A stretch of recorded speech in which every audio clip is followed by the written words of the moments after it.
truth, yeah, ruthless truth.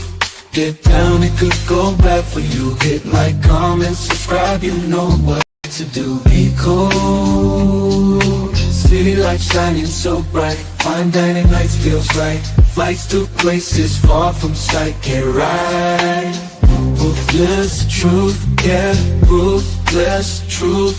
Get down, it could go bad for you. In the city where we move, stay cool.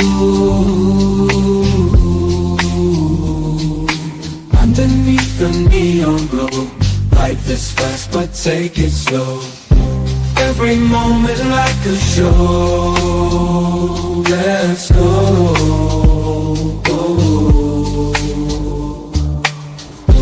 Dancing through the night, we got energy flows we can't hide. Feel alive, we outside. Moments fleeting but we shine. In this rhythm we align. Time flies. Moments fleeting but we shine. In this rhythm we align. Time flies. Ruthless fleeting but we shine. In this rhythm we align. Time flies. Ruthless truth, yeah, ruthless truth. Get down, it could bad for you. In the city where we move, stay cool. Stay cool. Hey, nobody bigger than the program. What's up, YouTube? Back at it again with another very interesting. Now, this one is more kind of off the top of my head, but just the question, right? The question kind of presented is, because I want, engagement. Did chivalry birth feminism? And I think we got to look at it in that when chivalry was before feminism, right? Chivalry is a display of kindness. It's a general sentiment of, putting someone or making someone feel protected, making someone feel that they're special, of importance. And through that act of kindness, bred from the people who were receiving this act, confidence, right? Chivalry is also looked at a way of now, because chivalry got so common and so like it became a part of the day-to-day, opportunity opened up, right? So, because chivalry just don't happen out on the street, right? Chivalry goes all the way from street to the bedroom. Chivalry goes from the walls of business to the institution of marriage, right? Chivalry is something that is becoming for many years, was an important part of a man's ideology to make sure a woman felt that she could be heard or felt that she can be all she can be. So what chivalry did is open the door to now take on opinions or, I would say, demands or even negotiations, right? It opened the door of negotiations to women getting more things, right? So by being chivalrous and being very extra kind to your woman or these women, there came a time when women will say, okay, well, shoot, all this niceness and all this kindness, we might as well put in for what we feel is best for us, right? Which would be, now they want to be equal, right? They want to have things that they weren't allowed to have. So, and this is as leadership, right? This is why you can't be too nice to your, to people you're leading. Because then if you're overly kind, your people you're overly kind to would take advantage of you, or at least start to demand more from you, or even overthrow you. So chivalry opened the door for the women to negotiate the things they thought was best for them. And through these negotiations, right, each, I would say probably decade, it evolved to more and more and more until they were sexually liberated. And then it kept going, it kept going. Then they asked for more. So here we are, 2025, right? Now that feminism has reached, I believe it's reached a height that is very, like, it's an ideology, right? It's the fastest growing religion. One of the fastest growing religions, I should say. I think LGBTQ, that's the fastest. Then I think feminism is now the fastest growing, if not one of the biggest. But feminism is one of the biggest religions amongst women, I should say. And once again, right, I believe chivalry and the chivalrous mindset, it opened the door to listen, and which then opened the door for negotiations. And women started negotiating, which is fair, right? Women started negotiating what they thought was better terms for them, right? And I do believe men kind of dropped the ball on this, because the things about the equality of feminism, it made it, how you say, it would lessen the family structure and create a more of a independent structure. So feminism breeds independence. Independence breed broken families or broken homes, right? Because if one is in an independent mindset and they're in a, say, marriage contract or relationship, they will always have, that in back of their mind, I'm independent, I'm my own person. Even though I may love this guy, even though I may cherish this guy, I still will have all my freedoms that I've negotiated for at my fingertips.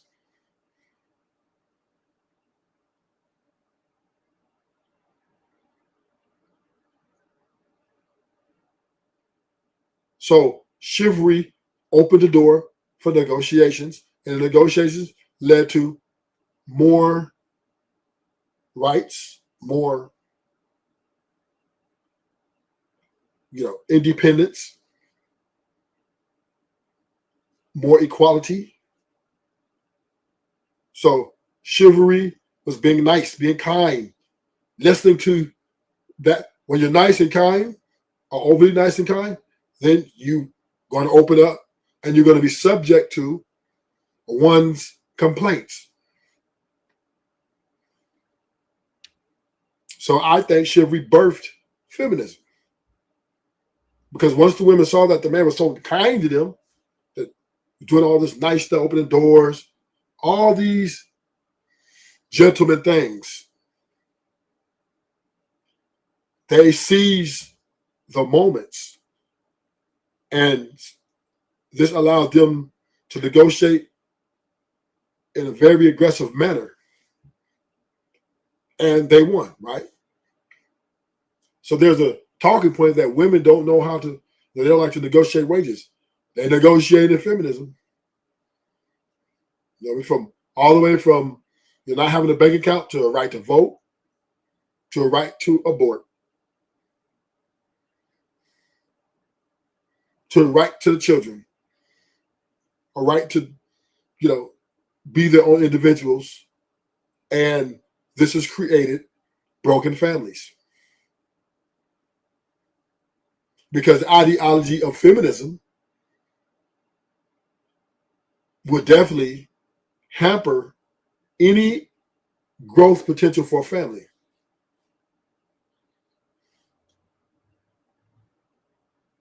It will definitely breed a divided house.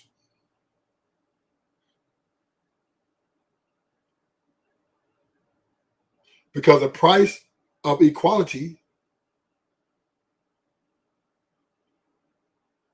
is the price to be equally heard, the cost to be equally heard. Meaning, if there is a decision to be made, or if there's a decision to be made going forward, when there's a thing called equality, who's going to get the final say? Who's going to say it's this way and that's it? And this is what feminism has brought to the table. This is what feminism has given us.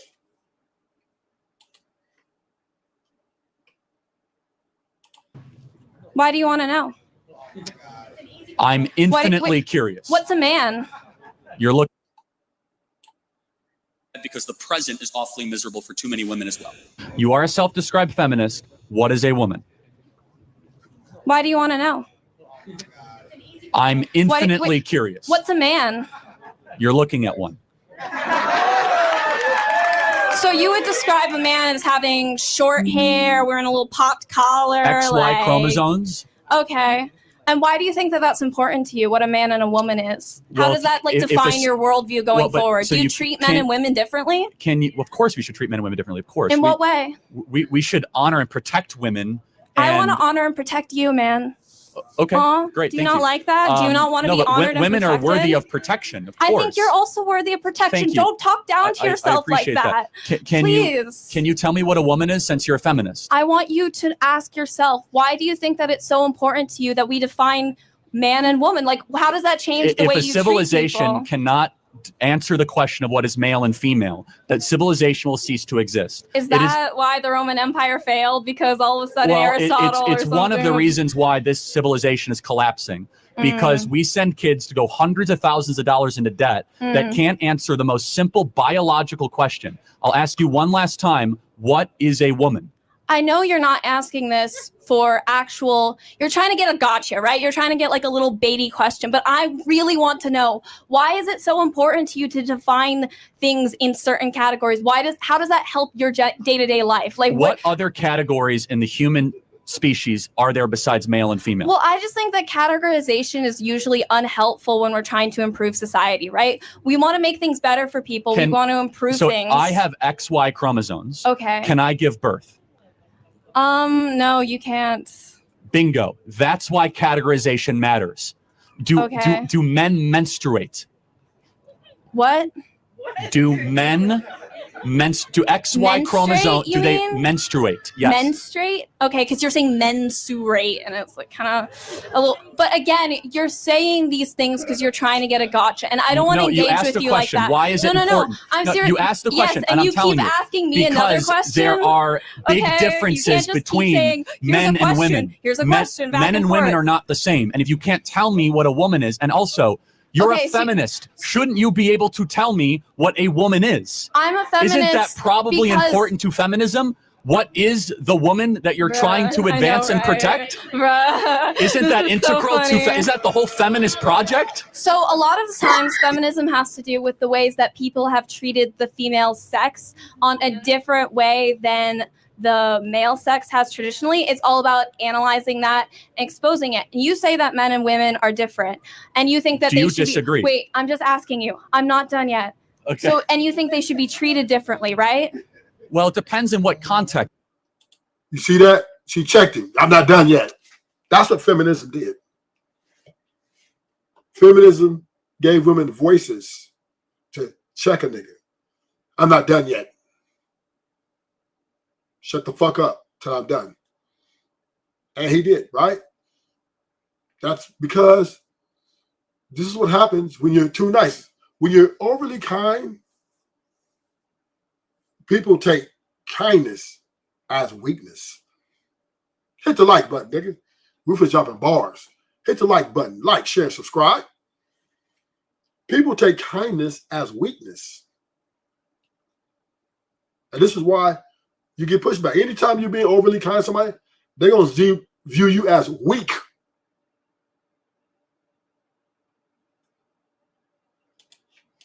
Though should it be treated differently politically? No. Should it be treated differently under the law? No. Should it be treated differently in societal customs and norms? Yes. Why? Like, we should open doors for women. For example. Okay, but where do you see these beliefs where you come from? We should protect women if they're under duress. I think that we should protect everyone under duress. We as men have a moral right to stand up for the women in our life against predators, against people that wish them harm. I think we have the right to stand up for everybody in our life. Oh, Of course we do. But why do you see yourself as a man who has to protect and take care of other people? You're placing yourself on this higher ideological standpoint where you gain more power by having someone that you can protect. See, I find that system and hierarchy of power to be just exhausting to traverse the world through. Just looking at people as people to protect and people to take care of instead of us working together, right? And trying to improve things together. Do you think there are any differences between a male and female? Oh, are we talking about just the sex right now? Of course. There's tons of differences just between the male and the female sex. But what's important is how we treat people because of that, you know? So therefore they have different contributions to give to society? I think that everybody has different contributions, man. Just because I'm not popping out kids 24/7 doesn't mean I can't be helpful. I'm not saying that that's not the case. However, if you can't tell me again what a woman is, and you're not able to answer the question because that is the cheat code against postmodernism. No, because I don't think you even know what postmodernism is or postmodern you want to talk theory. about Herbert Marcuse or Jacques Derrida or Michel Foucault, one-dimensional man? Okay, we can get into all of that. So don't try to tell me I don't know postmodernism because I have read the pantheon of the garbage that you believe in. But let me complete with this. Postmodernism. I don't want to expose myself to different mindsets. I actually know what the literature says and what it means and what it espouses. Yes. But you see how she over talking him? Because she has no respect. She doesn't respect him. And this is what women do through every fucking matrix in every fucking household. Even on these panels. When it's your turn to speak, they're gonna, if it isn't going their way, they're gonna force interrupt, force interject, overtalk you because they don't respect shit you're saying, nigga. They don't respect shit we're saying. They don't respect that, oh, men supposed to protect women. Oh, she said, oh, well, you just want to be ruling over somebody. Right? Because what she's saying is she wants to feel superior. Women want to feel superior. This is what the ideology is growing out here. Oh, hey, look who showed up. Let me do my, we got let me do the chat queen. Let's do her intro. Let's do the chat queen. I got an introduction for her. I got an introduction for you, chat queen. Women, we meet you and we're like, our idea and our fairy tale is you are Prince Charming, honey. And then we try to get you to fit Prince Charming. And the more you don't fit it, the more y'all end up in my office. What's up, chat queen? So you expect us to just shut up and not say a thing? Dang, Ruthless.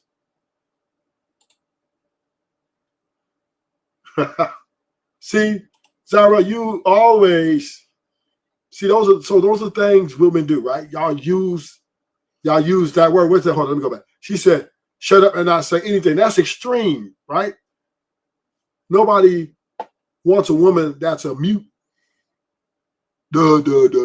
She can't say, hey, baby. No, of course we want you to say hello, hi, dear.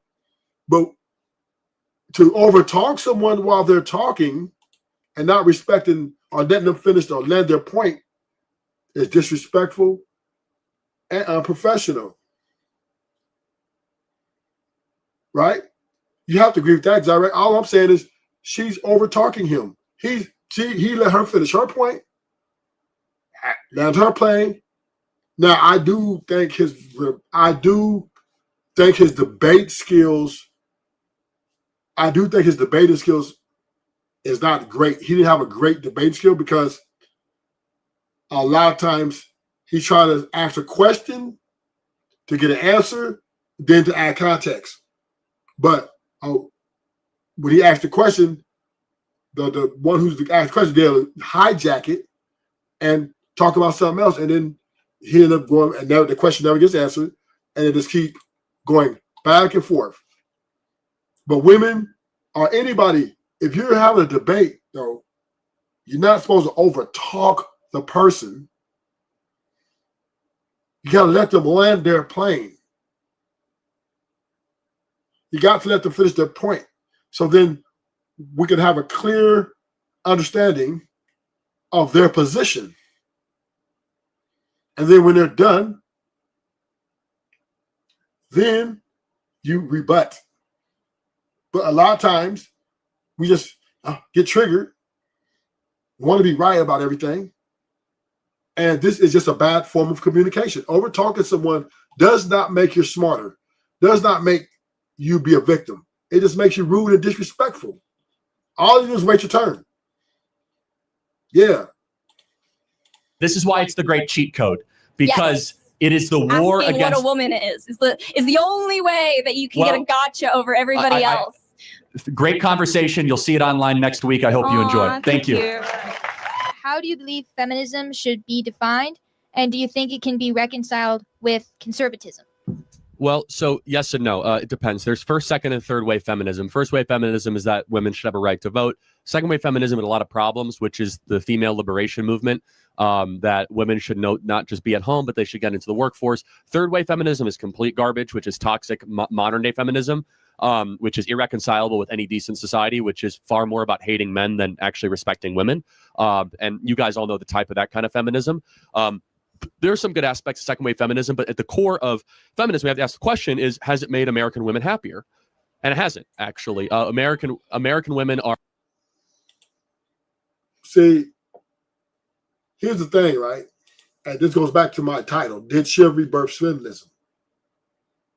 If you listen to Charlie, the first thing he said, I should go back. Let me go back a little bit. And I'm going to show you what I'm talking about.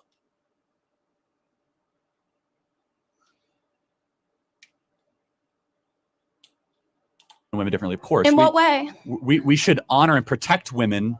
I want to honor and protect you, man. Okay. Okay, right there. Right there. When he said that, that's chivalry, right? Meaning, and she countered with a, you're weak, I need to protect you, fool.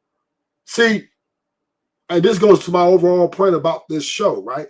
Is chivalry, what chivalry was, it was an overact of kindness from men to display to any woman, regardless of behavior, regardless of time of day or whatever, right? It was a display of kindness. But what it did, and this was the great mistake of chivalry, what it did was open the doors for women to negotiate. Because when women start seeing that, oh, these dudes are kind, these dudes are weak, oh, these are suckers, they then started negotiating to get all the things they wanted to get. They negotiated for, abortion rights. They negotiated for equality. No, you're wrong, right? Women have never been impressed. Okay, let's have this conversation. Chivalry did not birth feminism. Oppression birthed feminism. No woman that you know of or ever know of have been oppressed. Right? No women, right, women have always been protected species, right? That's how, right? Oh, the black. Now, I would say maybe we could talk about the black slave women and slavery and that form. Okay, that was a form of maybe some oppression, but white women, Asian women, right, and a whole bunch of women never experienced that level, right, of oppression. The things women did was contribution. They contributed to the helping and the managing of life for men and women, right? So the men would go out and hunt the dangerous animals. They do all the, they build the houses, all the, the muscle work. And the woman would contribute by keeping the house clean, folding clothes, make sure the kids get fed, while the man was out doing all the things. When he comes home, he fixes a plate because he got to be strong for the mall, or whenever he got to go out hunting, or whatever, right?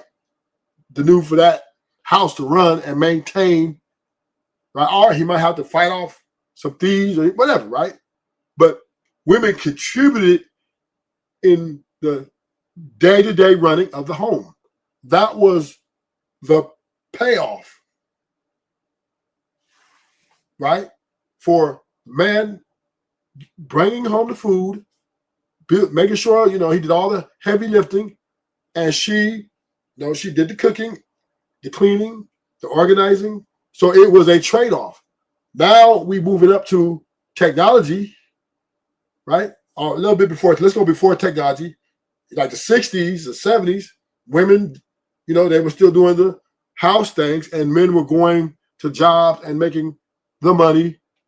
And even at one point, men were giving the checks to the women to pay off the bills, to make sure the house had everything financially to run efficiently. So oppressing, right? Or women were really never oppressed because number one is they don't make great slaves. They're too weak. So when they had the slaves, the slave owners look for strong men. That's why the America, they didn't want to slave the Indians because they weren't strong enough to do the lifting. They didn't want to get the Indian men, because remember when they took over, they could have got the Indian men to do that. They could have enslaved them, but they weren't strong enough. Then they tried the Hispanic men. Some of them were strong, most of them were small, and they couldn't do the heavy lifting, et cetera, et cetera, et cetera, et cetera, right? So then the word came back, if you want to get the best slaves, the most strongest slaves, right? A black man, right? That's why they went get the boat all the way to Africa. You know how far Africa is from the United States?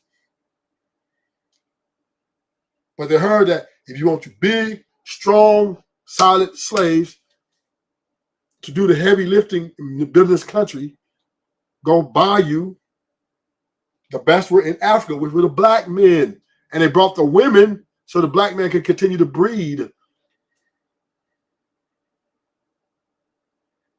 So they can breed babies. So that the slavery lasts. So slavery lasts for over 100 years. You think for 100 years they had the same men, the same women? Right?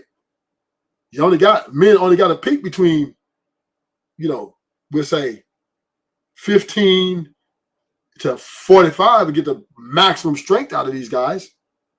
So they had to keep breeding men. So they brought the black women to breed that XY chromosome with that female chromosome so that they can have strong black men. So when we talk about oppression, women nobody ever was going around looking for women to enslave, because you guys were weak. You guys couldn't do the heavy lifting that was needed to be done.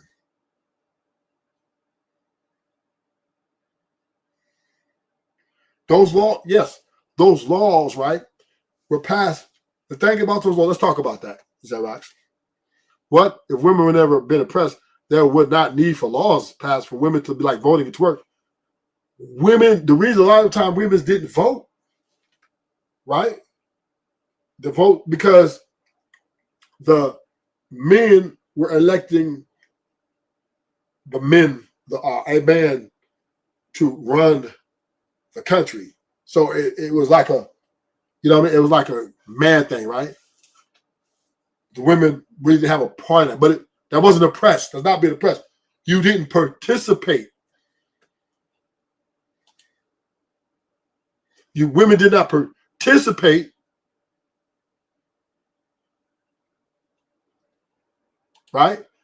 But men, we participated in the electing of the officials. Well, the women weren't oppressed. They just didn't participate. Right. They couldn't participate because they were, and it really wasn't really tripping. It didn't really matter because they were benefiting no matter what. They still had a home. They still have food. Right. They had a life. Right.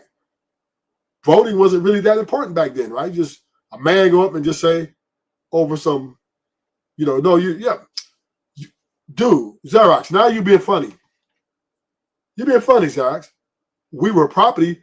Y'all, that's the same. We both were each other's property when we get married. Right? You say, that's my husband. And I say, that's my wife. But that's my boyfriend. That's my girlfriend. We both possess each other. That's it. That's on equal terms. That's on equal terms, Xerox. What are you saying? When you married him, that was your man. That's monogamy. Meaning no woman was allowed, but when you said, that's my man, to touch that man. If any woman was to come in, the woman would step up and say, hey, that's my husband.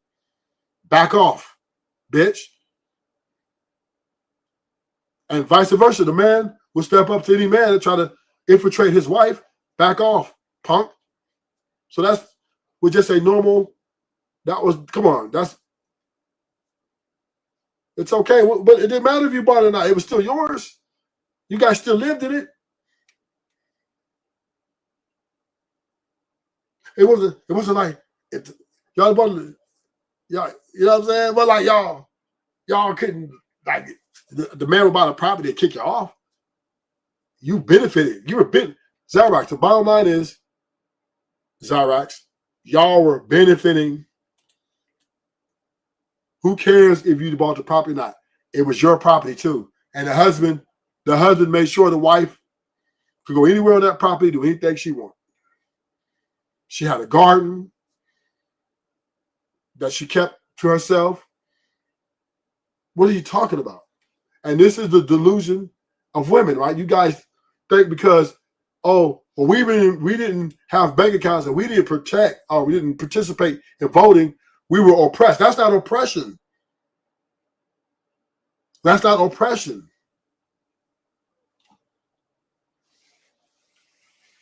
That's not oppression.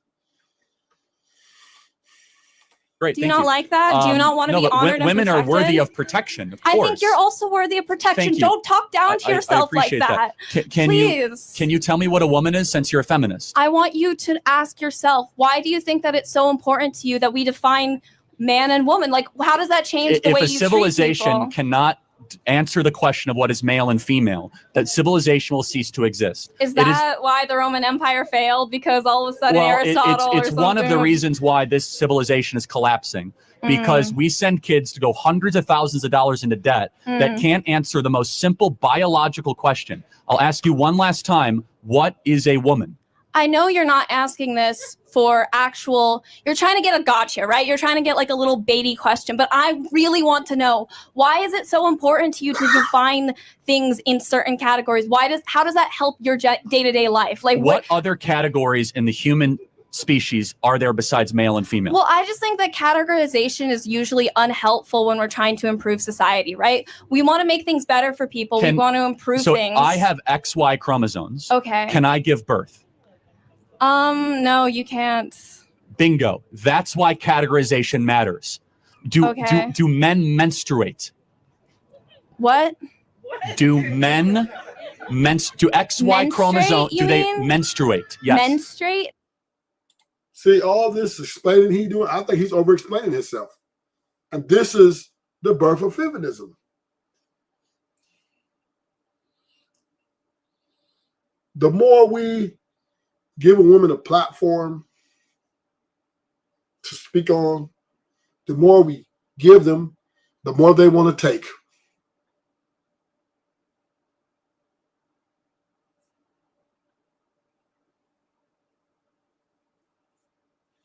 Right? The more room we give women, the more rope we give them, the more they want to take. Because they're like, oh, they're taking our kindness for weakness. Y'all want what y'all want? Y'all want to take power position. You heard what the girl said. They don't y'all the women want to be looked at equal to males. They don't. There is women are pushing that. Oh, we don't have to. All genders are the same. So the more we give y'all a voice, the more y'all want to take position of power.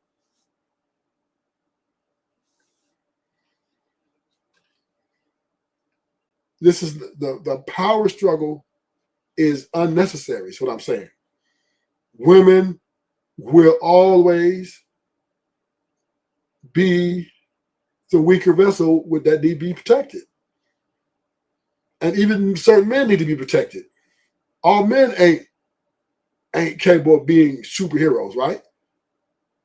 Every man can't do. There's certain men who are capable of doing things, certain men aren't.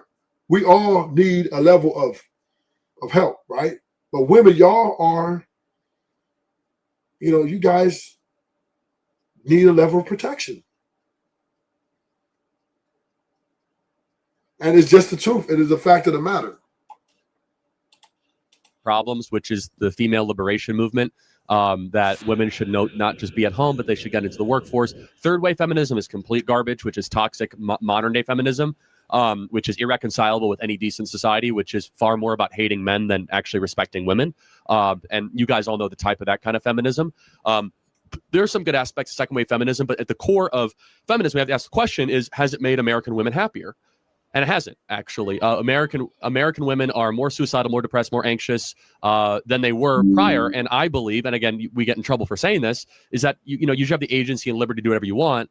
But many women, a majority, like 90+% deep down, have this urge to reproduce and to raise children. And we are telling them to forsake that and go become a CEO of a shoe company. And we're wondering why so many young ladies are miserable and angry, because they're at war with something within them that they actually want to do, which is to have a relationship, have children, and nurture future humans into this world. I would like to propose an alternative perspective. I'm conservative, but I'm also a feminist. And I think that a better way to propose feminism in the public media would be not to eliminate having children and tell women that they shouldn't have children, but to figure out your career first before you decide to settle down, because you can't really undo that once you have kids. So I think it's the exact opposite. I think you should have kids first, then do your career, because which one has a timetable on it? True, but once you have kids, you're committed to that, and you can't really have as much of a career. So you should kind of define your I guess what I'm trying to say. Kids are way more important than being, a data scientist at Dropbox. But okay, what if you don't want to have kids? That's fine. Then go do it. You're risking that you might end up super miserable. And that's what we're seeing, is that we have seen a spike where half of women in their 30s that are unmarried are on antidepressants. Half. We've never seen a spike like this. And again, I'm not saying that's the only reason, but we've never, ever seen a generation or a group of people so angry, so miserable, so medicated. And there's obviously something wrong. And we know who are the happiest women in America. Women with 3 or more kids are the happiest women in America. Least suicidal. Yes, right? And by the way, it's not easy, but it's super deep. And so again, if you want to go be a data scientist, God bless you. This is country, free country, go do that. I just think that there's a part of the story that isn't being told, which is that the opposite should be have kids as soon as possible. And then you can go pursue your career in your late 30s once your kids are 18 years old. And it's the opposite. We tell people, wait. And by the way, when you reach your 30s, you might be infertile. You might have trouble having kids. You might need IVF. You might need all these other very, harsh treatments. And you might not even find a mate. Okay. Thank you. Thank you very much. Enjoy class. Thank you. As a woman, why do you feel that you're not threatened with abortion policies. Like I understand, you know, you feel a sense of vulnerability when participating with trans women or men as you consider in sports. Why do you feel that these policies and these, you know, concepts don't threaten you? Because I think children are the greatest blessing life has to offer. And if that's the case, why don't you think children are deserving of healthy environments? Like, honestly, can you confidently say that a woman who has a child who, you know, the child was conceived under circumstances that were, you know, not okay and very violent, and, you know, I can't even imagine, how are you guaranteeing that this child is going to be happy and live a healthy life that's deserving? Of course, you know? I can never guarantee the outcome of someone's life, but you know what's a whole lot worse than giving someone a chance is eliminating that chance altogether by ultimately terminating their life. Are you eliminating that woman's chance of fulfilling her dreams and fulfilling her life?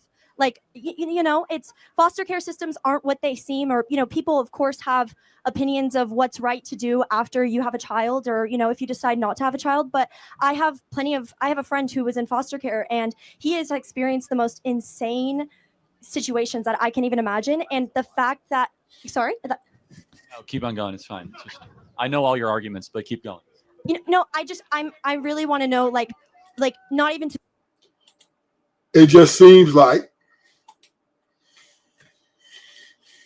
I think America could be deemed or be perceived as the most freest country on earth. But everybody's talking about they oppressed. The women talk about they were oppressed. When this very country was built on freedoms. Right? And the women complain about being oppressed in a country that was built on freedom. This is why they left Europe. This is why they left the other places they were at to come build a new civilization here in America to bring forth freedom and liberties. So women weren't being oppressed. They were contributing in the best way. Their biological importance were brought to them. So birthing babies was very important to the movement and the growing of civilization. That was why the women were afforded to stay in a home and chill and just do the basic things, because they want them to be able to have a healthy environment to where they can birth children. This is, I don't get it. When there is a new takeover, when you take over like someplace, then you bring your women in, and your women are there to bring forth the nation, which is birth to children. That's why y'all didn't go to war, and we're not looking for women to lift heavy items and all this. No, you guys have a different expectation than men. While we protect and build, you guys birth and nurture. Simple. It's really easy. And this is why you guys were afforded chivalry. This is why you guys were afforded chivalry, because chivalry was a concept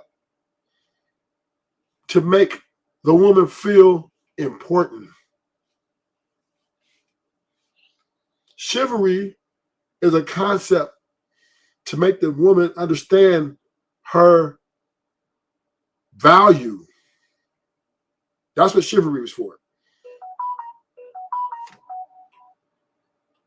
And with that chivalry being extended, what it did, though, the big mistake chivalry did, is helped open doors for negotiations. Right? It helped women to now have a negotiation power. Oh, gee, dirty. Women use chivalry, I would say the knowledge of chivalry, to negotiate for the terms of feminism. Well, hey, you guys already said, you guys already opening doors for us. You guys already putting out our chairs. You're already dropping down your jacket so we can walk over a puddle. Go ahead and let us get jobs that pay you good. So that was the big mistake. And one of the greatest mistakes that men made. Because they're too kind to women, we're overly kind to you guys, and you guys came in and bamboozled.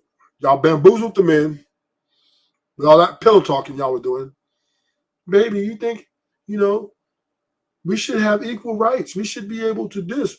We should be able to that. And then men fell weak and said, you know what?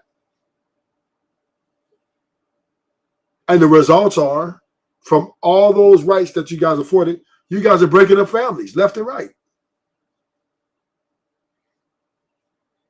This is a gender war that's been birthed through you guys.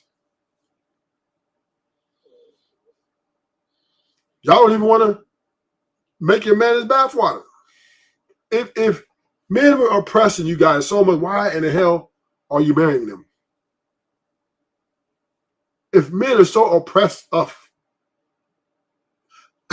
why do y'all marry us? Why do y'all have our babies?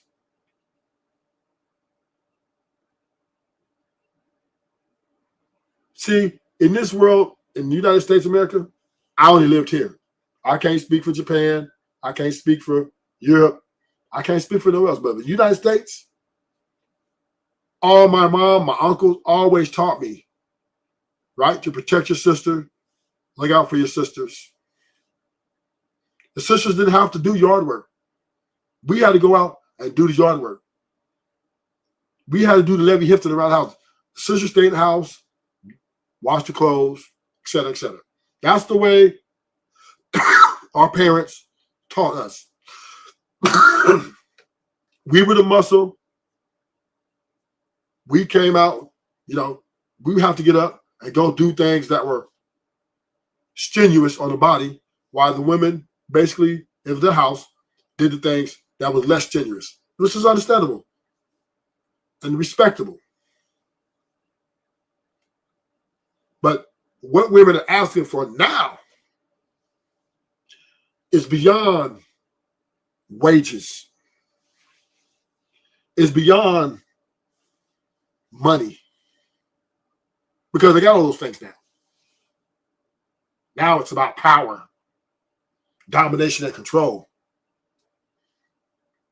Women are starting to think they're superior.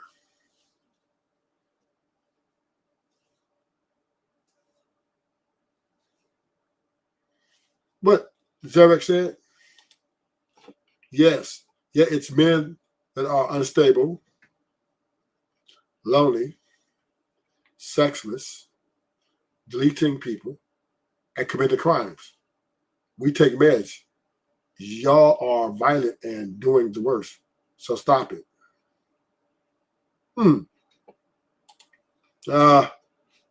Zarek, you guys just do things different. You guys aren't no better than us. We both fucked up. Twin.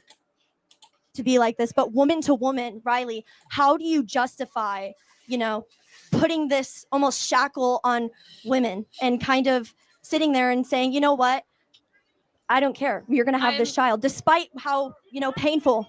I am so sorry that you are led to believe that children are shackles on your life. I would argue there are many parents here, mothers, fathers who are here who would not look at their children as shackles. Again, they would look at them as the greatest blessing life has to offer. If unfortunately that's a position that you find yourself in, or someone finds themselves in, where they do see this child as a hindrance, you mentioned foster care. I think we, rather than, again, kind of normalizing and accepting and celebrating the idea of abortion, you work on foster care reform, the reform of the adoption system. I think those are much more beneficial and effective ways to ultimately address the problems that you're bringing to light without having to terminate lives in So the process. why is there such a focus on kind of reprimanding women for their choice, but not a focus on making sure that foster care systems are what they should be? And, you know, kind Well, of. I think that's a national conversation that we could have. I do. So why do you not think that's happening? Why do you think the focus is on women and their bodies? It is happening. We actually That's- post more funding to foster that's care right. systems. You don't know about it. Do you know what a pregnancy crisis center is? Yeah, like a Planned Parenthood kind of ordeal, or what do you mean by that? No. It's just a question. I mean, I'm really learning. This is A pregnancy crisis center is the pro-life equivalent where you go there to actually have your baby be saved. And Oh, they'll okay. actually help the baby with diapers and with formula and food up to 5 years of life. And there are very nice. there's thousands of churches across the country that pump in hundreds of millions of dollars a year on that one specific thing. I make sure I support causes that do as well.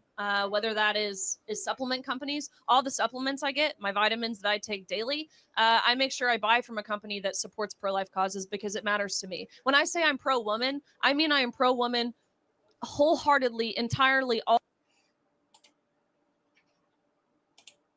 Why are women fighting to be able to kill a baby? Why are they fighting so hard for this right? Why are they fighting so hard for abortion? But won't fight to stay in their own house, which they built.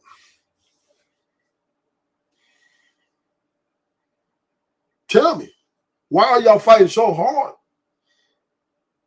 to be corporate leaders? Why are y'all fighting so hard to be heard instead of enjoying the fruits of all this free shit you get? Women, y'all fighting for abortion? For what? Why are y'all fighting to abort babies? Shouldn't you be fighting to be good wives? Shouldn't you be fighting to be stable mothers? Y'all should be pro-life, not pro-abortion.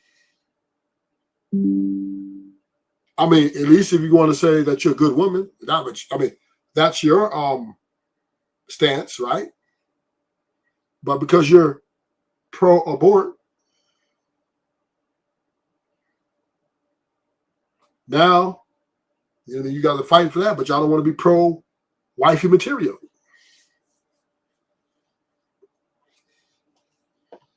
It is not important for women to really worry about deleting babies. That should not be a fight. So how is it that y'all are good women? How are you guys good women and y'all fighting to delete babies? Explain that. Make that make sense. And then Zyrax made a comment talking about we're deleting people. Well, deleting babies fall right in there. They fall right up in there, baby. Huh? He said it's men who are unstable, lonely, sexless, and deleting people. But what is abortion?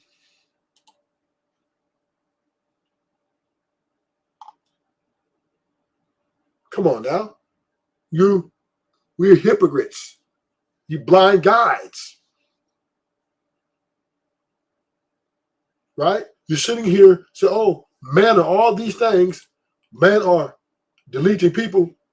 But y'all here arguing and fighting for the right to delete babies who are defenseless.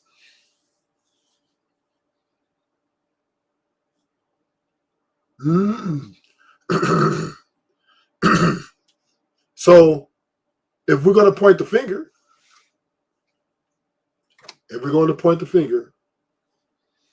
we got to start with the man in the mirror. There's a song that was written by Michael Jackson. I'm starting with the man in the mirror. Oh, oh. If you're going to point the finger, first look in the mirror and first get yourself together. Because if you guys want to win the battle against men, I don't know why women are fighting against men. I don't get it. Where's Zyrax at? She done ran. She done got quiet all of a sudden. You know, I hope she come around here soon. I'm ready to, you know, show her that she is so wrong.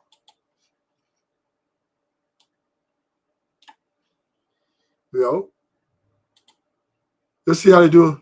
You know, everybody pay attention.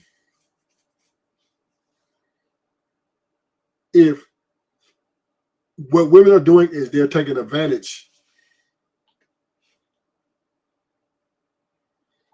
right? They're taking advantage of what they think men would do for them.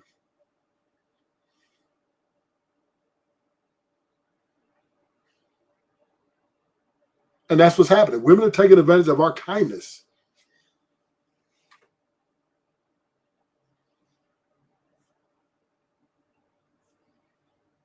They don't what's the saying? The nice guys finish last. So the white boys who had built this country, or I guess the four leaders of the country, they were so nice to their women that they forked over all this power to them. And guess what? Now the woman is a heavy hand at destroying families and creating hostile environments inside of homes. They're not good wives. They're not good girlfriends. They're not cool girlfriends.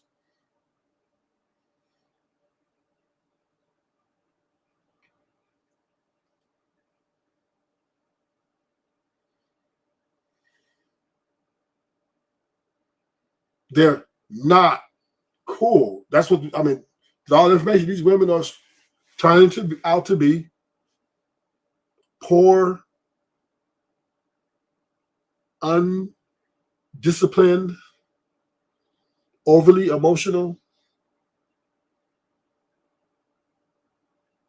They turn out to be cheaters, liars, deleters. What's up, twin?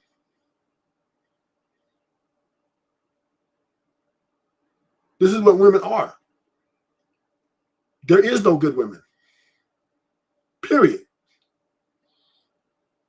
And men, we have to start treating these women as a business, from a business perspective.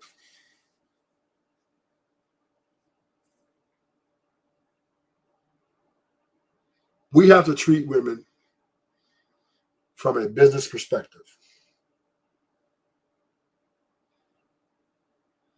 Because all that love and, I find me a good woman, she gonna love me for me, we gonna be together forever, ain't gonna happen.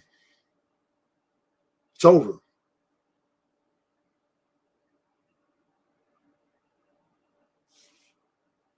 Thank you for coming to the show. Until next show, hit the like button. Rufus out.